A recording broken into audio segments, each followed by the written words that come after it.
Good morning, welcome to another video from sqlrepository.co.uk. I'm Dave and this is part 3 of the beginning SSRS series.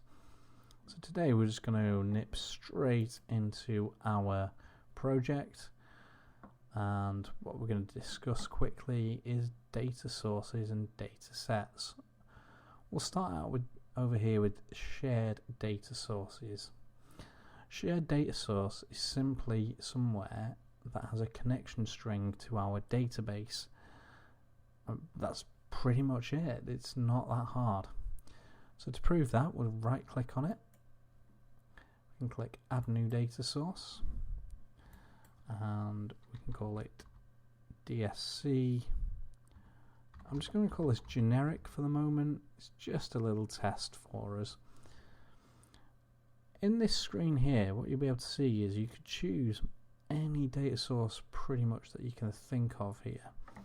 You know, Teradata, OLEDB, you know, you can even get on SSRS as well. That's fantastic.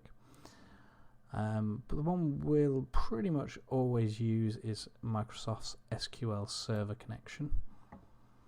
Now, if you know how to type a connection string out, maybe you've done a bit of .NET before, or you've worked with SSRS before, you could type out your connection string here.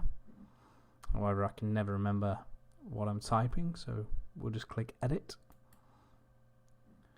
And in here, simply select your server name. Let's give this a moment to catch up. There we go. And we're going to use Windows authentication because that's fine. However, if you do need to use your SQL Server authentication, you can put the details in here. And then what we need to do is we always need to select a database that we're going to be working with. So in our case, we've been working with the Chinook database recently, so we'll choose that. And for sanity's sake, if you wanted, you can click the test connection button. But as I've said before, if your database is shown in here, then your connection is fine. Click OK.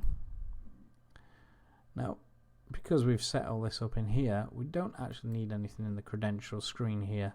As you can see, some of these are exactly the same as what we saw in the edit screen in here. So we just need to click OK. And that's literally it. That's the shared data source set up. Now then, what we can do is we can click on the right click on shared data sets and add a new data set. So to explain then, if the data source is just something that points at our data and where it lives, our data set is our actual data. It's the thing that gets the rows and columns, you know, and it's what allows us to drop data into a report. Now we can do that one of several ways. We can either have text, freeform text. So if you know how to write TSQL, you can write in here. You know, you can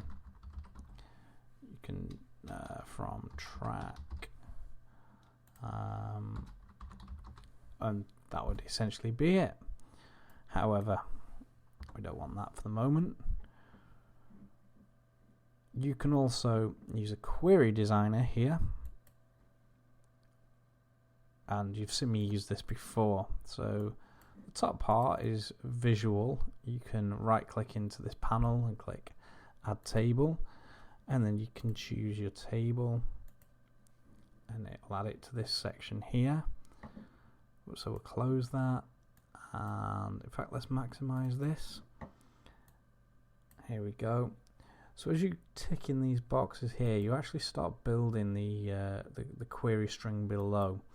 So as you see, each time I select one, in the second panel here, it puts the column in, and it starts building the actual query string here.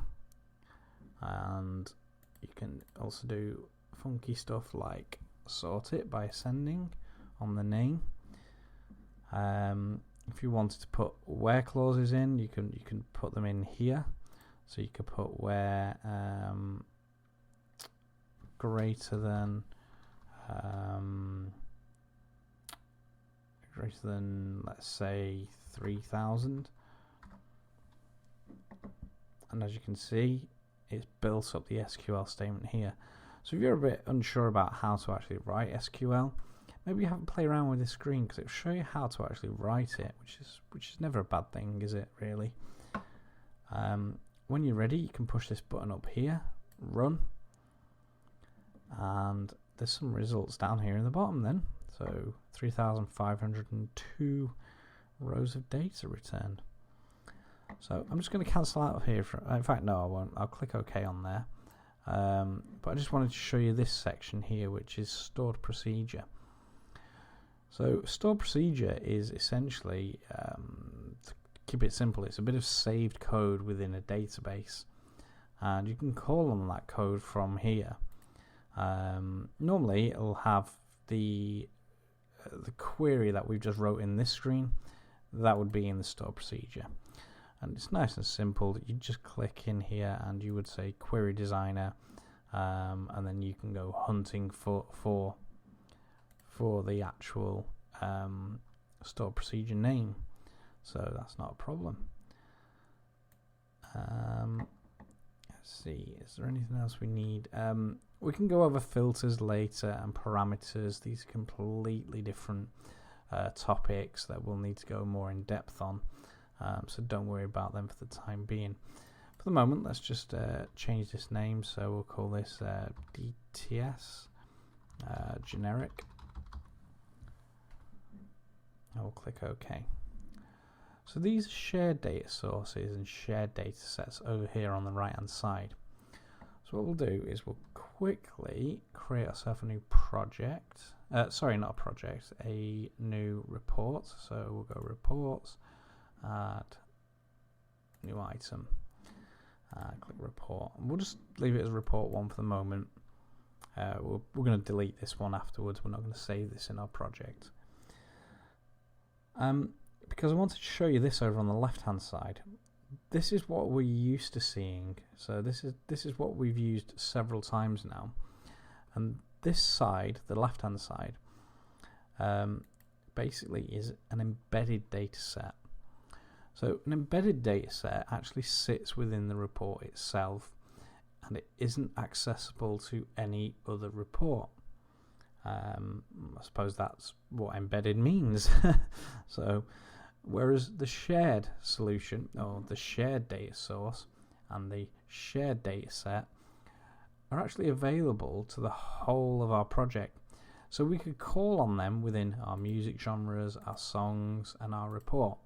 You know, they're available to every report in there. And when we upload those files to our report server, we'll have to create the shared data sources as well, you know, so that all of these reports can access them. Just show you something over here though. On the left hand side, if we right click on data sets, add data set, and what we can do is we can actually bring our generic data set into our report, saying use the shared data set here. And that just basically creates a reference, okay? And we know that by this little arrow here. It's saying that I'm going to reference the shared data set over here. And that's really it. Data sources and data sets are the lifeblood of your report. So if you can get to know them really quickly and really easily and inside out, I mean, there isn't a lot to them, but you know that they are crucial and essential. So yeah, just make sure you learn them. And that's all for today. But if you want to pop over to sqlrepository.co.uk, you can have a look at our tutorials and our how-tos and our code snippets. There's always something going on over there. Okay, well, thank you.